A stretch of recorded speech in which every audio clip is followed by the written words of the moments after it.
Well, I thought we fought hard.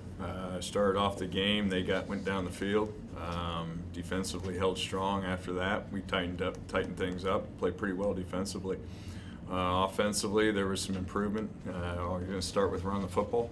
We're going to build off of it, and there was good positives there, and had our chances at the end. Weren't able to capitalize on that. Turnovers again came out. Again, that's sounds like a broken record, but we got to take care of the football, and we got a lot careless 3 times, and but got to get that cleaned up as we get into this next week.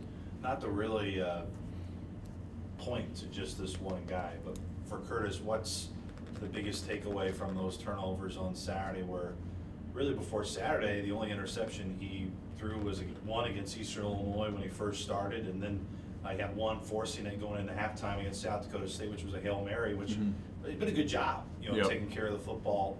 Those 2 plays specifically, what was the takeaway from film when you went and watched it? Well, I think I think he's just maybe trying to force something there.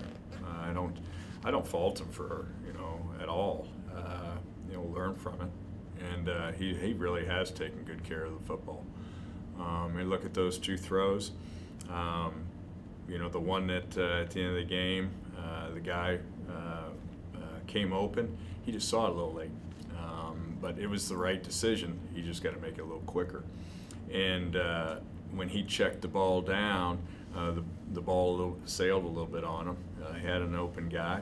So the decision that he made, maybe a little quicker, maybe a little bit more accurate, but the way Curtis has been playing, the way he's been taking care of the ball has been outstanding. Offensively, it seemed like, again, one of the storylines that's been throughout the years, moved the ball really well between the 20s. And when you had to move the ball, it seemed like you did at times. And for the majority of the time, it seemed like you had the football for the whole game because of how well you moved the ball. What was the difference when you went back and watched film of when you got into the red zone? What changed in maybe not being able to punch it in for 6? Well, a couple plays here and there, penalties the one time hurt us, put us back, and we're on the 3-yard line, and we got to get the ball in. But what we did at that time, we did to ourselves, put us back. So that part of it was on us. The other time we got the ball down in there, had a couple opportunities.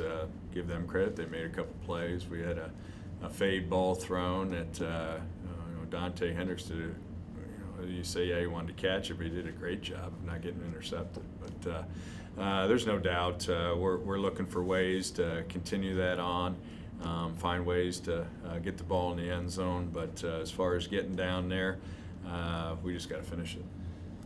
When you think of that drive where Dante got the big pass, you get to the 3-yard line, 1st and goal from the 3. From that point on, really most of the day, penalties were an issue and really fundamentally sound for most of the game. Anything you really credit to where just the miscommunication happened in terms of what allowed that to happen late, where for the majority of that game up to that point, really didn't see that during the game? No, we haven't. We've been, we've leading the conference in penalty, least amount of penalties. So that part of it's been a positive for us. Unfortunately, they're coming at the wrong time. No, don't have an answer for that. The obvious, had a young man jump off sides and who's been a guy we've counted on, made a mistake, miscommunication on the sidelines with personnel. Those are things that you can't, you don't have an answer for, but ultimately it comes down as us as coaches. We got to do a better job of that. And then there was a holding penalty down there, and I think it was a pretty physical game throughout. I think the way the game was being played, there was a lot of holding out there on both sides. And that's the way the game was being played. There was guys getting tangled up, and they just saw one to call at that time, and that's the way it goes. I almost thought it was a mistake at halftime when I got my quickie stat sheet that Denzel had 10 more tackles more than anybody on the defensive side. When you went back and saw the film, what stood out about Denzel on Saturday where it just seemed like he was around the ball all game long? Well, they're going to run the football too. Denzel was flying around. He did some good things there. I thought Michael Thomas played his best game. Michael really tackled well in the open field. Really think those two guys have played really well for us. Really like the play of Dwayne Thompson and the way he's coming on. We're playing him some at nickel as well as corner. So I really encouraged about the way he's been coming on, and then obviously Kiavis and Mackay. They had as good a wideout in our conference. We knew the threat that he was going to be. He didn't play the whole game, but they had some good wideouts, and they hit a couple deep ones on us. But for the most part, I thought our secondary played pretty well. The importance of getting Clayton back and how he just, I don't want to say changes everything for you defensively, because it doesn't give credit to the guys who have filled in for him recently, but the importance of getting him back and how his impact was felt in that game. Having the two guys next to each other is so critical. When you're playing with a guy by the same side as you, it helps the communication, and that's how it's been with Jonas and Clayton. It's no different than when you have that consistency at your offensive line or your quarterback or what have you, or the two safeties back there. You get a feel. But that part of it came back. His play, obviously I thought he was a little rusty, but not too bad.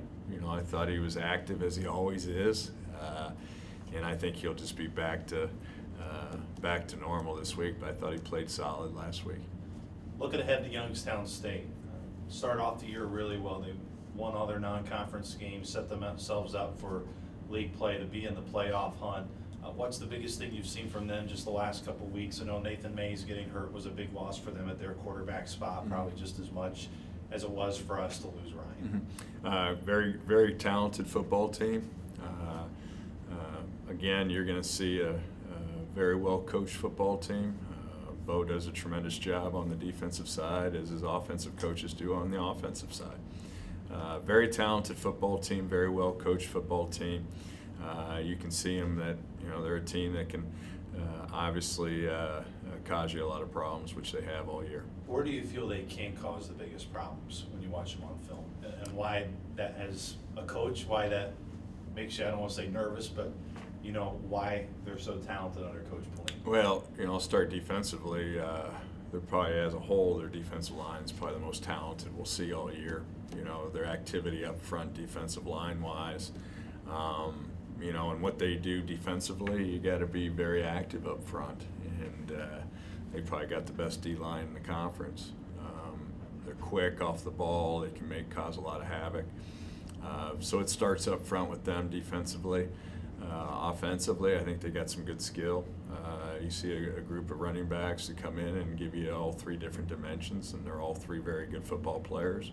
But they're big and physical up front. But again, it comes down to they got great talent, and they're very well coached. I know this is a loaded question. What's this senior class meant to you, and what it means to honor them on Saturday, and what these 23 men have done for the program? Well, I think it comes down to building a championship program, and to build a championship program, it doesn't happen in a year. It's not going to happen overnight, and it happens through years of hard work. And these guys have done exactly that. From being an 0-11 team to being 2-4, to be on the bubble of a playoff team, to where they are. That's how you build a championship program. You do it with these guys, and that's what it's all about.